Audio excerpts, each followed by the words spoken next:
soleil montait paresseusement sur les toits du manoir, ses rayons dorés filant à travers les élégants rideaux de soie de la chambre de Sophia. La jeune héritière s'agitait sans cesse sous les draps, déterminée à ignorer les coups persistants à sa porte. « Sophia! Sophia! Réveille-toi tout de suite. Ta belle-mère veut te voir dans le bureau immédiatement, » dit la voix aiguë de la gouvernante, résonnant dans l'espace silencieux. Sophia gémit, enfouissant son visage plus profondément dans son oreiller moelleux. À 25 ans, son comportement portait toujours le caractère provocateur d'une adolescente rebelle, une réalité qui exaspérait sans cesse sa belle-mère, Lily. Laissant échapper un soupir résigné, Sophia s'assit lentement, ses cheveux noirs en cascade encadrant son visage. « J'arrive, murmura-t-elle, sa voix lourde de réticence alors qu'elle se traînait vers la salle de bain.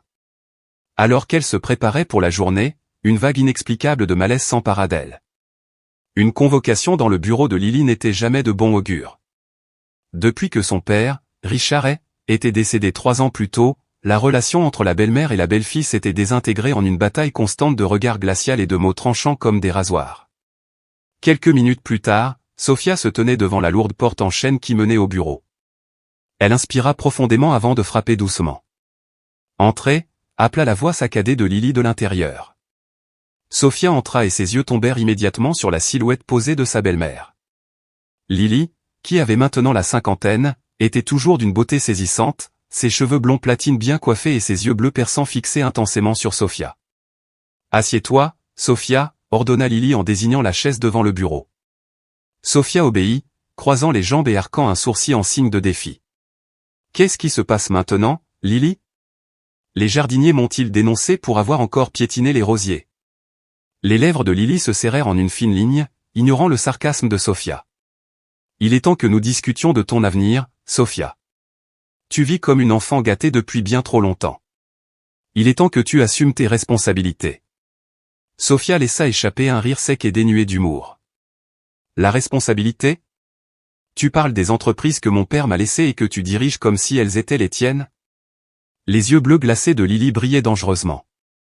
« Ces entreprises ont besoin d'un dirigeant compétent et mature, et toi, ma chère, tu n'en as pas besoin. » Penchée en avant, les yeux bruns de Sophia brûlaient de défi. « Et qui décide de cela ? Je suis l'héritière légitime. Ces entreprises m'appartiennent de par la loi et de par mon droit. » Lily se leva lentement, contourna le bureau jusqu'à ce qu'elle se retrouve au-dessus de Sophia. « Héritière, dit-elle, sa voix teintée de moquerie. C'est un choix de mots intéressant. T'es-tu déjà demandé pourquoi tu ne ressembles pas le moins du monde à ton père ? » Le cœur de Sophia fit un bond.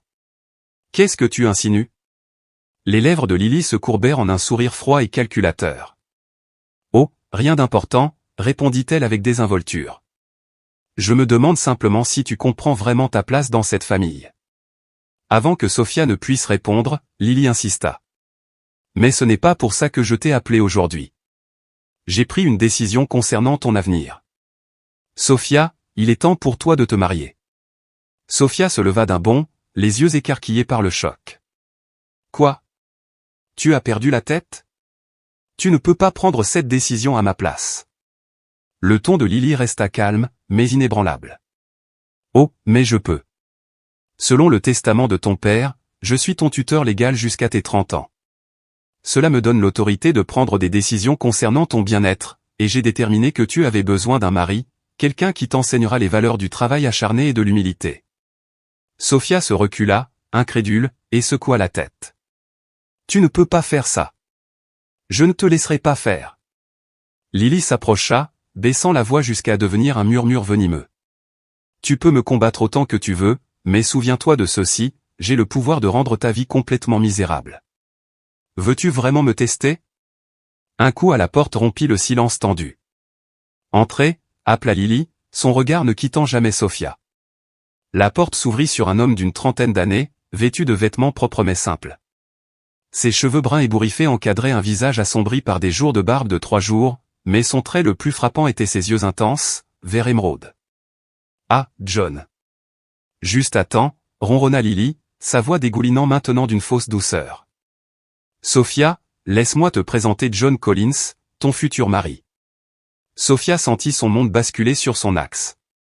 Son regard se porta successivement sur Lily et l'inconnu qui se trouvait devant elle. John semblait tout aussi abasourdi, ses yeux verts écarquillés de surprise. Ce doit être une blague, murmura Sophia, sa voix à peine audible. Le sourire de Lily était glacial et inflexible. Pas du tout, ma chère. John est un homme honnête et travailleur. Il possède une petite ferme en dehors de la ville. Je crois qu'il sera une influence parfaite pour toi. John s'avança avec hésitation, tendant une main rendue rugueuse par des années de travail. C'est un plaisir de vous rencontrer, Missy, dit-il d'une voix grave et douce. Sophia ignora le geste, sa fureur se tournant vers Lily. Tu ne peux pas t'attendre à ce que j'épouse un fermier. C'est absurde. Le regard de Lily se durcit. Fais attention à ce que tu dis, Sophia. John est un homme respectable et appliqué, exactement ce dont tu as besoin pour te remettre sur la bonne voie. John, visiblement mal à l'aise face à la situation, retira sa main. Son visage trahissait une ombre de douleur, mais il resta calme.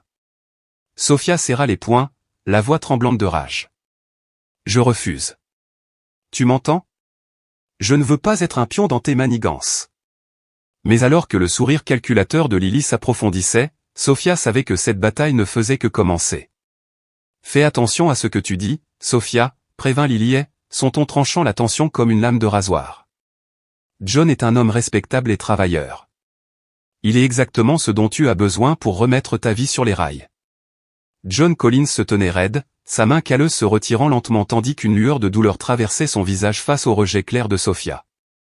Madame, je suis confus. J'avais l'impression que cette réunion avait pour but de discuter d'un prêt pour ma ferme, dit-il d'une voix basse mais ferme. Lily se tourna vers lui, son expression s'adoucissant en un sourire soigneusement orchestré. Oh, John, cet arrangement est bien mieux qu'un simple prêt. En épousant Sophia, tu auras accès à des ressources au-delà de ton imagination la plus folle. Tout ce que je te demande, c'est de l'aider à devenir une femme responsable et honnête. Sophia sentit son souffle s'arrêter alors que le poids surréaliste de la situation pesait sur elle. C'était comme si elle était piégée dans un cauchemar éveillé. Tu ne peux pas prendre de telles décisions à ma place. Je ne le permettrai pas, cria-t-elle, la voix tremblante de fureur. Lily s'approcha, sa voix se transformant en un murmure conspirateur destiné uniquement à Sophia. Réfléchis bien, ma chère. Si tu refuses, je pourrais être obligé de te poser des questions gênantes sur tes droits sur la succession de Hay. Veux-tu vraiment risquer de perdre tout ce que ton père a construit pour toi? Le visage de Sophia se vida de ses couleurs. Que savait Lily? Y avait-il une part de vérité dans ces insinuations venimeuses? Son esprit se mit à douter, la laissant momentanément paralysée. Ignorant cette conversation privée, John se déplaçait mal à l'aise, luttant visiblement contre son propre malaise. Madame, je ne veux pas vous manquer de respect, mais je ne peux pas accepter cela. Je connais à peine votre fille, et... Ce n'est pas vrai, intervint brusquement Lily, écartant ses protestations. Vous aurez tout le temps de faire connaissance après le mariage. Il est prévu pour dans 1 mois. 1 mois, s'exclama Sophia, la voix s'élevant d'incrédulité tandis que le brouillard de ses pensées se dissipait. C'est absurde. Je refuse de m'adonner à cette folie une seconde de plus. Elle tourna les talons et se précipita vers la porte, le cœur battant à tout rompre. Mais avant qu'elle ne puisse s'échapper, Lily lui serra le bras, ses paroles emplies d'une menace silencieuse. Réfléchis bien, Sophia. Tout est en jeu ici, et tu le sais. Sophia libéra son bras et s'enfuit du bureau, ses pensées s'emballant alors qu'elle laissait derrière elle un John déconcerté et une Lily exaspérante de suffisance. Les semaines qui suivirent se transformèrent en un brouillard de disputes passionnées et de frustrations grandissantes. Sophia résista de toutes ses forces, mais Lily s'était méticuleusement positionnée pour remporter cette bataille. En usant de menaces voilées, de manipulations émotionnelles et de l'autorité légale accordée par le testament de Richard Hay, Lily avait piégé sa belle-fille dans un réseau de coercition. John, bien que participant malgré lui à la mascarade, a fait plusieurs tentatives pour combler le fossé qui les séparait. Mais à chaque fois, Sophia l'évitait comme s'il était l'incarnation de ses pires craintes. Pour elle, John représentait tout ce qu'elle méprisait dans cette situation, sa liberté volée, la trahison de Lily et un avenir qu'elle n'avait jamais envisagé pour elle-même. Alors que le jour fatidique du mariage approchait, le désespoir s'enroula autour de Sophia comme un lourd manteau. Elle chercha un conseil juridique, espérant trouver un moyen de se libérer de l'emprise de Lily. Mais tous ses efforts se révélèrent vains. Lily avait impitoyablement remodelé le testament de Richard pour consolider son pouvoir, laissant Sophia légalement liée à l'autorité de sa belle-mère jusqu'à son 30e anniversaire. Chaque jour qui passait lui semblait plus lourd que le précédent. Pour Sophia, les murs du manoir, autrefois symbole de l'héritage de sa famille, ressemblaient désormais aux murs d'une cage dorée. Elle n'était qu'un pion dans le jeu calculé de Lily, et les enjeux n'avaient jamais été aussi élevés. La veille du mariage, Sophia était assise seule dans sa chambre, contemplant les vastes jardins du manoir. La douce lueur du clair de lune illuminait les haies et les fontaines bien entretenues en contrebas, mais son regard était lointain, flou. Des larmes silencieuses coulaient sur ses joues tandis que le poids de la vie qu'elle était sur le point de laisser derrière elle pesait lourdement sur sa poitrine. Un léger coup à la porte la fit sursauter. Elle s'essuya rapidement le visage de ses mains tremblantes. « Entrez », dit-elle d'une voix à peine assurée. À sa grande surprise, c'était John Collins. Il se tenait sur le pas de la porte, hésitant, comme s'il n'avait rien à faire dans le décor luxueux de la pièce. Ses mains rugueuses et usées par le travail tordaient nerveusement le chapeau qu'il portait, un contraste frappant avec le décor soigné. « Mademoiselle » commença-t-il d'une voix basse et instable, mais sincère. « Je sais que vous ne voulez probablement pas me voir, mais j'ai senti que j'avais besoin de vous parler avant demain. » Sophia croisa les bras sur sa poitrine, sa garde fermement en place. « Que voulez-vous, monsieur Collins » demanda-t-elle sèchement. « Êtes-vous venu pour vous vanter de votre bonne fortune ? Pour célébrer votre mariage avec une famille riche ?» John secoua la tête, l'air peiné. « Non, rien de tout ça. Je suis venu te dire. Je suis désolé. Je n'ai jamais voulu de ça, dit-il doucement, ses mots chargés de regret. Son ton s'est encore durci, teinté d'amertume. Alors pourquoi as-tu accepté ? Pourquoi avoir accepté le plan absurde de ma belle-mère ? John poussa un long soupir las et baissa les yeux sur ses mains. Parce que je n'avais pas le choix, admit-il. Lily, elle a menacé de prendre ma ferme. C'est tout ce que j'ai, tout ce qui reste d'eux. Il s'arrêta, sa voix tremblante comme s'il ne pouvait supporter de finir sa phrase. La colère de Sophia s'estompa, remplacée par une lueur de curiosité. Malgré elle, elle se pencha légèrement. « Tout ce qui reste de quoi ?» demanda-t-elle, sa voix plus douce à présent, presque hésitante. John secoua à nouveau la tête, écartant la question. « Cela n'a pas d'importance, dit-il fermement. Ce qui compte, c'est que je comprends à quel point tu te sens piégé. Je suis dans le même bateau. Aucun de nous ne voulait ça. » Pour la première fois depuis qu'elle l'avait rencontré, Sophia le regardait vraiment. Ses yeux verts exprimaient une honnêteté tranquille et sa posture trahissait l'épuisement. Il n'était pas l'antagoniste qu'elle avait dépeint dans son esprit. Il était, comme elle, un pion dans le jeu manipulateur de Lily. « Que allons-nous faire » murmura-t-elle, la voix teintée de désespoir. John s'approcha prudemment, son ton résolu mais doux. « Je ne sais pas, Missy. Mais peut-être qu'en travaillant ensemble, nous pourrons trouver une solution. Nous serons plus forts de cette façon. » Sophia cligna des yeux, surprise par la détermination dans sa voix. Pour la première fois depuis des semaines, une petite lueur d'espoir s'éveilla en elle. « Peut-être » murmura-t-elle, laissant un léger sourire effleurer ses lèvres. Le jour du mariage s'élevait sous un ciel gris, les nuages lourds d'une pluie battante, reflétant l'ambiance sombre de la journée. La cérémonie s'est déroulée dans le calme et la discrétion. Lily a présidé l'événement comme une reine surveillant ses sujets, son sourire triomphant ne vacillant jamais. Alors que le prêtre prononçait ces mots contraignants, « Je vous déclare mari et femme », Sophia sentit quelque chose se briser en elle. Une partie de son esprit, indompté et féroce, semblait mourir à cet instant. Pourtant, lorsque son regard rencontra celui de John, elle vit de la compassion dans ses yeux. C'était une bouée de sauvetage fragile, lui rappelant qu'elle n'était pas entièrement seule dans cette épreuve. Cet après-midi-là, sans même avoir eu le temps de réfléchir à ces événements surréalistes, Sophia se retrouva à grimper dans le pick-up cabossé de John. Ses valises soigneusement remplies de vêtements de marque et de bijoux élégants, semblaient déplacées dans le véhicule usé et poussiéreux. Alors que le camion s'éloignait du manoir, Sophia jeta un coup d'œil dans le rétroviseur latéral. Là, à l'entrée, se tenait Lily, son sourire triomphant visible même à mesure que la distance s'élargissait. C'était un regard qui exaspérait et galvanisait Sophia à la fois. À cet instant, elle fit un vœu silencieux, un jour, elle reviendrait pour récupérer ce qui lui revenait de droit. Lorsqu'ils arrivèrent à la ferme et Collins, le soleil se couchait, teintant le ciel de teintes dorées et pourpres. La ferme, bien que modeste, dégageait un charme tranquille. Une maison en bois à 2 étages se dressait au milieu de champs cultivés, avec une petite grange sur le côté. Pour Sophia, qui n'avait connu que la grandeur du manoiret, la scène semblait presque surréaliste, comme entrer dans un tableau rustique. « Bienvenue dans ta nouvelle maison », dit doucement John, sa voix teintée à la fois de nervosité et de fierté. Sophia sortit du camion, ses talons de créateur s'enfonçant légèrement dans la terre meuble. Elle regarda autour d'elle, ses émotions étant un mélange chaotique de ressentiment, de tristesse et d'un sentiment inattendu d'intrigue. La simplicité de la ferme lui était étrangère, mais il y avait quelque chose dans ce cadre paisible qui tirait légèrement son cœur. « C'est différent », dit-elle finalement, sa voix prudente mais honnête. Tandis que John Collins déchargeait les valises du camion, Sophia fit quelques pas hésitants dans la propriété, son regard errant sur les environs inconnus. L'odeur fraîche de la terre humide et de l'herbe emplissait l'air, un contraste frappant avec le cuir poli et les parfums rares du manoiret. Au loin, elle entendit le doux meuglement des vaches et le gloussement occasionnel des poules, des sons étrangers mais étrangement rassurants. John lui jeta un coup d'œil, un léger sourire traversant son visage. « Je sais que ce n'est pas ce à quoi tu es habitué, » dit-il d'un ton rassurant.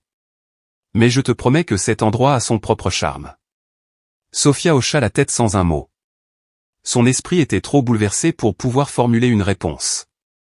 La simplicité de la ferme était à 1000 lieues de la grandeur de sa vie passée, et elle ne savait pas encore comment concilier les deux. « Veux-tu entrer ?» La voix de John interrompit le fil de ses pensées. « Tu dois être fatigué après le voyage. » D'un léger signe de tête, elle le suivit dans la maison. À l'intérieur, l'espace était modeste mais accueillant. Des meubles en bois usés étaient disposés avec soin, des rideaux fleuris adoucissaient la lumière à travers les fenêtres et une cheminée en pierre dominait la chaleureuse pièce principale. C'était une maison construite avec praticité et une touche d'amour, bien que rien à voir avec l'opulence à laquelle elle était habituée. « Ta chambre est à l'étage », dit John en désignant un escalier étroit. « Je l'ai préparée pour toi. J'espère qu'elle est confortable. » Sophia monta les escaliers, John portant ses bagages derrière elle. La chambre était pittoresque et bien rangée, rien à voir avec la vaste suite qu'elle avait laissée derrière elle. Un lit avec une courte pointe faite main, une armoire en chêne et un petit bureau près de la fenêtre en composaient l'ameublement. C'était simple mais sincère, tout comme l'homme qui l'avait amené ici. « Je vais vous laisser vous installer », dit John en posant délicatement les valises près de la porte. « Si vous avez besoin de quoi que ce soit, je serai en bas. » Alors que la porte se refermait derrière lui, Sophia s'effondra sur le lit. Les émotions qu'elle avait contenues toute la journée s'écrasèrent et les larmes coulèrent à flots. Elle pleurait la vie qu'elle avait laissée derrière elle, l'injustice de la trahison de sa belle-mère et l'incertitude terrifiante de son avenir. En bas, John s'agitait dans la cuisine avec une énergie débordante. Préparer un simple dîner lui donnait matière à réflexion, mais ses pensées restaient pesantes. Il ne s'était jamais imaginé dans cette situation, marié sous la contrainte à une femme qui lui en voulait clairement. Le poids de la culpabilité le rongeait. Il n'avait voulu cela pour aucun d'eux. Ce soir-là, la maison était silencieuse, le silence était lourd de pensées non exprimées et de tensions non résolues. Sophia n'était pas descendue pour le dîner et John n'avait pas osé la déranger. Ils passèrent leur première nuit en tant que mari et femme, séparés par un plancher en bois, à des montes de distance malgré leur toit commun. Les jours qui suivirent furent difficiles pour tous les deux. Sophia, habituée à une vie facile, dut désormais faire face aux exigences d'une ferme en activité.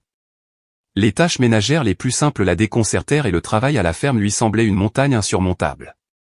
John fit de son mieux pour être patient, mais son inexpérience mit souvent sa détermination à l'épreuve. Un matin frais, une semaine après son arrivée, Sophia fut réveillée par des éclats de voix à l'extérieur. En regardant par la fenêtre, elle vit John engagé dans une discussion animée avec un homme en costume qui tenait une mallette. Inquiète, elle se dépêcha de s'habiller et sortit au moment où l'homme montait dans sa voiture et s'éloignait, laissant John là, debout, l'air troublé. « De quoi s'agissait-il » demanda-t-elle, la voix teintée de curiosité et d'inquiétude. John hésita, son regard se déplaçant entre elle et le sol comme s'il se demandait s'il devait parler ou non. Finalement, il poussa un profond soupir. « C'est la banque » admit-il. « Il menace de saisir la ferme si je ne règle pas le solde impayé avant la fin du mois. » Sophia se sentit un peu coupable. Elle avait été tellement absorbée par sa propre douleur qu'elle n'avait pas réfléchi au fardeau que John pouvait porter. « Combien dois-tu » demanda-t-elle, surprenant elle-même et John par son intérêt. C'est plus que ce que je peux couvrir, a-t-il dit en se passant la main dans les cheveux, frustré. La récolte de l'année dernière a été mauvaise et les prix ne suffisent pas à compenser cela. Sophia se mordit la lèvre, l'esprit en ébullition. Bien qu'elle ait vécu toute sa vie entourée de richesses, elle n'avait jamais vraiment compris les difficultés qu'il y avait à joindre les deux bouts. Voir John, un homme qui travaillait sans relâche pour maintenir ce pays en vie sur le point de tout perdre, réveilla en elle quelque chose d'inattendu, le désir d'aider. « Je peux peut-être aider », dit-elle avec hésitation. « Je ne connais pas grand-chose à l'agriculture, mais je comprends les finances. Je pourrais consulter les comptes et voir si nous pouvons faire quelque chose. » John cligna des yeux, surpris par l'offre. Lentement, une lueur d'espoir illumina son visage. « Tu ferais vraiment ça ?» demanda-t-il. « Je pensais que tu détestais tout dans cet endroit. » Sophia haussa les épaules, légèrement mal à l'aise sous son regard reconnaissant. « Je suppose que si je suis coincé ici, autant que je me rende utile. » Cet après-midi-là, elle se plongea dans les livres de comptes de la ferme. À sa grande surprise, elle se retrouva absorbée par le défi. Les chiffres, qui n'avaient auparavant aucune signification dans sa vie antérieure, étaient désormais devenus des énigmes aux enjeux réels. Pendant ce temps, John lui expliquait les subtilités de l'agriculture, les risques, les cycles, l'équilibre délicat entre la nature et le travail acharné. Tandis qu'ils travaillaient côte à côte, la tension entre eux commença à s'atténuer, remplacée par un respect mutuel qu'aucun des deux n'avait anticipé. Un soir, au cours d'un dîner tranquille, Sophia finit par aborder une question qui lui taraudait l'esprit. « John, commença-t-elle prudemment, pourquoi as-tu accepté ce mariage? Je sais que ma belle-mère t'a menacé, mais n'y avait-il pas un autre moyen? » John posa sa fourchette, l'expression lourde de souvenirs. « Cette ferme est tout ce qu'il me reste de mes parents, dit-il doucement. Ils l'ont construite à partir de rien, et quand ils sont décédés, j'ai juré de la maintenir en vie. L'offre de Lily, c'était le seul moyen de tenir cette promesse. » Le cœur de Sophia se serra en entendant la franchise crue dans sa voix. « Je suis désolé, dit-elle doucement. Je ne savais pas. » Il secoua la tête. « Tu n'as rien à te reprocher. Mais merci, de ta compréhension. » Un silence s'installa entre eux, rompu seulement par le crépitement de la cheminée. Puis John posa à son tour une question. « Que voulait dire Lily quand elle a dit que tu ne faisais pas vraiment partie de la famille? » Sophia retint son souffle. La peur qu'elle avait enfouie remonta à la surface. « Je ne sais pas, » admit-elle d'une voix à peine plus forte qu'un murmure. « Mais j'ai peur de le savoir. » John posa sa main sur la sienne, sa prise ferme et rassurante. « Quoi qu'il en soit, nous y ferons face ensemble, dit-il fermement. Tu n'es pas seul dans cette situation. » Pour la première fois depuis une éternité, Sophia sentit une lueur d'espoir. Peut-être, juste peut-être, qu'ensemble, elle pourrait tracer une nouvelle voie. Lily arpentait le grand bureau du manoir et, un verre de vin rouge brillant dans sa main tandis que ses talons pointus claquaient sur le sol poli. Ses plans étaient méticuleusement mis en œuvre, mais un léger malaise la tiraillait. Sous-estimer Sophia avait déjà été une erreur, et elle n'avait pas l'intention de la répéter. Elle décrocha son téléphone et aboya un ordre froid et sans détour. « Gardez un œil sur la ferme, ordonna-t-elle. Je veux être au courant de tous les faits et gestes de Sophia et de ce fermier. Préparez les documents dont nous avons discuté. Il est temps de passer à l'étape suivante. » Elle termina l'appel d'un geste bref et regarda le portrait de son défunt mari, Richard Hay, accroché au-dessus de la cheminée. « Je suis désolée, chérie, murmura-t-elle, la voix pleine d'amertume. Mais je ne peux pas laisser ta précieuse fille adoptive prendre ce qui m'appartient. » Levant son verre, un sourire froid apparut sur son visage. Le jeu ne faisait que commencer et Lily était déterminée à en sortir victorieuse, quel qu'en soit le prix. Les saisons ont changé à la ferme et Collins, et Sophia a suivi le même rythme. Les mois ont passé, la transformant d'une participante réticente en une personne qui a trouvé une fierté tranquille dans la simplicité de sa nouvelle vie. Ce qui lui semblait autrefois une torture, les levers matinaux et le travail intensif, lui procuraient désormais un sentiment d'accomplissement qu'elle n'avait jamais connu dans son existence choyée à émotion. Un matin frais d'octobre, Sophia se leva avant l'aube, une habitude qu'elle avait prise. Elle enfila un jean et une chemise en flanelle, des vêtements pratiques dont elle se serait moquée autrefois. En descendant l'escalier en bois, elle trouva John Collins assis à la table de la cuisine, les épaules tendues, tandis qu'il étudiait une pile de papier. « John » Est-ce qu'il y a quelque chose qui ne va pas, demanda-t-elle doucement, l'inquiétude perçant sa voix. Il sursauta légèrement mais réussit à esquisser un faible sourire. Sophia, je ne t'ai pas entendu descendre. Ce n'est rien, vraiment. Juste quelques factures. Peu convaincue, Sophia traversa la pièce et tendit la main vers la pile de papier. Laissez-moi voir, insista-t-elle d'un ton doux mais ferme. John hésita avant de remettre les documents. Sophia fronça les sourcils en parcourant les avis de retard, les menaces de saisie et une lettre de refus de la banque. John, pourquoi ne m'as-tu pas dit que c'était aussi grave, demanda-t-elle, la frustration et l'inquiétude se mêlant dans sa voix. Passant une main dans ses cheveux ébouriffés, il soupira. Je ne voulais pas te déranger. Tu as déjà dû t'adapter à tant de choses. Ce sont mes problèmes, pas les tiens. Le cœur de Sophia se serra face à son entêtement silencieux. Je pensais que nous étions d'accord pour dire que nous étions tous dans le même bateau, dit-elle fermement. Tes problèmes sont les miens maintenant, que tu le veuilles ou non. Ses défenses s'adoucirent et un petit sourire lasse apparut sur ses lèvres. Tu as raison. Je suis désolé. Je n'ai pas l'habitude de partager ce fardeau avec qui que ce soit. Sophia hocha la tête, sa détermination se renforçant. Alors partageons-le maintenant. Dis-moi tout. J'ai besoin de savoir exactement à quoi nous sommes confrontés. Alors que la lumière de l'aube filtrait à travers les fenêtres, John a mis à nu la dure réalité des finances de la ferme. De mauvaises récoltes, la chute des prix des récoltes et l'augmentation des dettes l'avaient poussé au bord de la faillite. La banque avait refusé d'autres prêts et même les fournisseurs exigeaient des paiements anticipés. Sophia écoutait attentivement, son esprit bouillonnant d'idées. Soudain, une idée lui vint à l'esprit. John, l'interrompit-elle, la voix empreinte d'urgence, as-tu déjà envisagé de te diversifier? Il pencha la tête, curieux. Que veux-tu dire? Elle se pencha en avant, les yeux brillants de conviction. Agriculture durable. Produits bio. La demande est croissante et les marges sont plus élevées. On pourrait essayer sur une petite partie du terrain. John fronça légèrement les sourcils. Cela semble risqué. Changer la façon dont nous faisons les choses depuis des générations. Le monde change, a rétorqué Sophia. Nous devons nous adapter à lui si nous voulons survivre. Il n'est pas nécessaire que tout change d'un coup.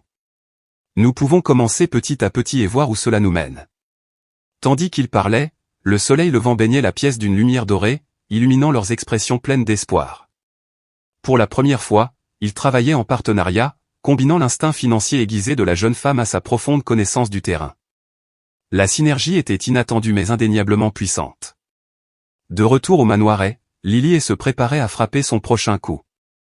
Dans son bureau, elle examina les documents avec son avocat, Robert, un homme dont le comportement sévère masquait son malaise croissant. « Êtes-vous sûr de vouloir continuer ?» a demandé Robert, d'un ton empreint de prudence. Une fois cette requête déposée, il n'y aura plus de retour en arrière. Les yeux de Lily brillaient d'une détermination glaciale. « Je n'ai jamais été aussi sûr de moi. Sophia s'est bien amusée dans cette misérable ferme, mais il est temps qu'elle comprenne que Enterprises m'appartient. » Robert hocha la tête à contre-séhur. « Très bien. Je déposerai la requête demain. Les preuves que vous avez fournies affaiblissent son dossier. Je doute qu'elle ait une chance. » Un sourire lent et triomphant apparut sur le visage de Lily. « Bien. Et n'oubliez pas, ça reste entre nous. Pas de fuite jusqu'à ce qu'il soit trop tard pour qu'elle puisse se défendre. » Tandis que Robert rassemblait sa mallette et se préparait à partir, Lily se leva et se dirigea vers la grande fenêtre donnant sur les jardins méticuleusement entretenus du manoiret. Ses yeux s'attardèrent sur la scène, mais ses pensées voyagèrent loin dans le passé, vers les moments cruciaux qui l'avaient amenée à ce point. Elle se rappela le jour où elle avait rencontré Richard Hay, le père de Sophia. L'ambition coulait déjà dans ses veines, elle était une jeune femme déterminée qui travaillait comme assistante personnelle. Richard était magnétique, charmant et autoritaire, un homme dont le pouvoir semblait rayonner sans effort. Lily s'était convaincue que c'était l'amour, mais au fond d'elle-même, elle savait que ce n'était pas Richard qu'elle aimait, mais la vie qu'il représentait, la richesse, l'influence, la stature inébranlable dans la société. Lorsque Richard lui a proposé de l'épouser après le décès de sa première femme, Lily a vu cela comme un moyen de gravir les échelons de la société et de s'assurer un avenir dont elle avait toujours rêvé. Mais elle n'avait pas prévu Sophia. À seulement 5 ans, l'enfant est devenu un rappel inébranlable que Lily n'occuperait jamais la première place dans le cœur de Richard. Au fil des années, Lily vit le lien entre le père et la fille s'approfondir. L'affection de Richard pour Sophia était évidente, et ses projets de quitter et Enterprises entièrement sous son contrôle étaient clairs comme de l'eau de roche. La jalousie et l'amertume s'accumulaient chez Lily, et chaque regard affectueux que Richard lançait à Sophia alimentait encore plus son ressentiment. Lorsque Richard mourut de manière inattendue, désignant Sophia comme seule héritière, l'amertume de Lily se transforma en résolution. Elle jura de faire tout ce qui était en son pouvoir pour obtenir ce qu'elle croyait devoir lui appartenir. La fortune des Hay, l'empire, tout lui appartenait, pas à une fille adoptée qui ne l'avait jamais mérité. La sonnerie aiguë de son téléphone interrompit ses sombres réflexions, la ramenant au présent. C'était un message de son informateur de la ville voisine. Sophia et John avaient été repérés à la coopérative agricole locale, discutant de ce qui semblait être de nouvelles méthodes agricoles. Lily fronça les sourcils tandis que la frustration montait en elle. Ce n'était pas le résultat qu'elle avait anticipé. Sophia aurait dû se noyer dans la misère, au lieu de s'adapter et de s'épanouir. Pendant un bref instant, un doute s'insinua en elle. Avait-elle sous-estimé la résilience de sa belle-fille? Elle chassa cette pensée aussi vite qu'elle lui était venue, secouant la tête. Non, ce n'était pas pertinent. Robert étant sur le point de déposer sa requête le lendemain, le monde de Sophia allait bientôt s'effondrer. La ferme, l'héritage, tout échapperait aux mains de sa belle-fille, la laissant sans rien. Profite de ton petit rêve de campagne tant qu'il dure, ma chère, murmura Lily dans un souffle, un sourire froid tirant ses lèvres. Parce que bientôt, tout ce que tu chéris va s'écrouler. Le venin dans sa voix reflétait l'amertume profonde qu'elle portait en elle depuis des années. La partie était loin d'être terminée, mais Lily savait qu'elle jouait pour gagner, quel qu'en soit le prix. À la ferme et Collins, ignorant parfaitement les manigances de Lily, Sophia et John Collins ont passé le reste de leur journée à se concentrer sur leur projet naissant. Ils ont parcouru la propriété ensemble, examiné différentes parcelles de terre, évaluant lesquelles seraient les mieux adaptées à leur expérience d'agriculture biologique. Alors que le soleil disparaissait à l'horizon, éclaboussant le ciel de teintes vibrantes d'orange et de rose, ils s'installèrent sur le porche, fatigués mais satisfaits. Les réalisations de la journée leur laissaient un sentiment commun d'objectif commun. Tu sais, commença John, la voix chargée d'admiration et de gratitude, quand tu es arrivé ici, je n'aurais jamais pensé que tu deviendrais un élément aussi essentiel de cette ferme. Merci, Sophia, de ne pas avoir abandonné et de m'avoir aidé à voir les choses sous un jour complètement nouveau. Sophia sentit ses joues se réchauffer sous le regard sérieux de John. Et merci, John, pour ta patience, pour m'avoir tant appris. Je n'aurais jamais imaginé dire ça, mais, je suis contente d'être ici. Un silence confortable s'installa entre eux lorsque leurs regards se rencontrèrent, une compréhension tranquille se construisant dans cet espace de silence. Sans s'en rendre compte, John se pencha en avant, son mouvement hésitant mais sincère. Sophia retira son souffle, son cœur battant contre ses côtes alors que l'anticipation emplissait l'air. Avant que le moment n'atteigne son paroxysme, le bruit d'un véhicule qui approchait brisa le silence. Surpris, ils s'éloignèrent rapidement, un air de nervosité entre eux comme des adolescents pris en flagrant délit. « Est-ce qu'on attend quelqu'un » demanda Sophia, sa voix essayant de masquer ses émotions. John fronça les sourcils et se leva pour mieux voir. « Pas à ma connaissance. » Ensemble, ils se dirigèrent vers l'avant de la maison, où une élégante voiture noire s'arrêta. La poitrine de Sophia se serra lorsque la portière du passager s'ouvrit, révélant une silhouette qu'elle ne connaissait que trop bien. « Lily » murmura Sophia, sa voix à peine audible. Lily, impeccablement vêtue d'un élégant costume de créateur, s'avança vers eux d'un pas décidé. Son expression exprimait un charme éprouvé, mais l'éclat dans ses yeux trahissait sa malice. « Sophia, ma chérie » roucoula-t-elle, sa voix mêlant moquerie et condescendance. « Est-ce une façon de saluer ta chère belle-mère » Sophia se plaça instinctivement devant John, le protégeant de sa présence. « Que fais-tu ici, Lily » Le sourire de Lily s'élargit, une boucle sinistre qui fit dresser les cheveux sur la tête de Sophia. « Oh, mon Dieu! Est-ce là la gratitude que je reçois pour avoir fait tout ce chemin? Surtout quand j'ai apporté des nouvelles aussi, éclairantes. » Sophia sentit la main rassurante de John dans son dos, un message silencieux de solidarité. Puisant de la force dans sa présence, elle redressa sa posture, son ton calme et résolu. « Quelle nouvelle » demanda-t-elle, même si un certain malaise couvait sous son attitude calme. Lily fouilla dans son sac et en sortit une enveloppe qu'elle agita comme s'il s'agissait d'un bien précieux. Il est grand temps que tu apprennes la vérité sur ton passé, Sophia, et sur ton avenir. Alors que les derniers rayons du soleil projetaient une lueur rouge menaçante sur la scène, le cœur de Sophia battait fort dans sa poitrine. Elle savait que ce qui se trouvait à l'intérieur de cette enveloppe changerait irrémédiablement son monde. Un silence oppressant planait dans l'air, assez épais pour être coupé au couteau. Les yeux de Sophia étaient fixés sur l'enveloppe, son esprit bouillonnant de possibilités, chacune plus inquiétante que la précédente. « Qu'est-ce que c'est » réussit-elle finalement à dire, la voix tremblante d'incertitude. Le sourire calculateur de Lily devint plus froid. « Oh, chérie. Pourquoi ne pas entrer et discuter de ça comme si nous étions la famille que nous sommes? Après tout, c'est ce que font les familles, n'est-ce pas? » Sophia serra les poings, sa résolution se renforçant. Elle ne voulait pas se laisser piéger. « Quoi que tu aies à dire, Lily, tu peux le dire ici. » Lily arqua un sourcil parfaitement manucuré, son amusement dissimulant à peine son dédain. « Comme tu veux. » Toujours aussi têtue. Avec des mouvements lents et délibérés, elle ouvrit l'enveloppe et en sortit une pile de papier. « Tu sais, » commença Lily avec une désinvolture feinte, « je me suis toujours demandé pourquoi tu ne ressemblais pas à Richard. Il s'avère qu'il y a une raison très logique à cela. » Le pouls de Sophia s'accéléra. « De quoi parles-tu » Lily tendit les documents, son ton teinté d'une pitié feinte. « Tu es adoptée, Sophia. Richard t'a ramené d'un orphelinat alors que tu n'étais qu'un bébé. Voici les papiers qui le prouvent. » Le poids de ces mots pesait lourd dans l'air, un silence tonitruant les enveloppait. Sophia tendit les mains tremblantes, prit les papiers et en examina le contenu. Chaque mot semblait résonner dans son esprit, confirmant la cruelle révélation de Lily. « Ce n'est pas possible » murmura Sophia, sa voix se brisant alors que le sol sous elle semblait bouger.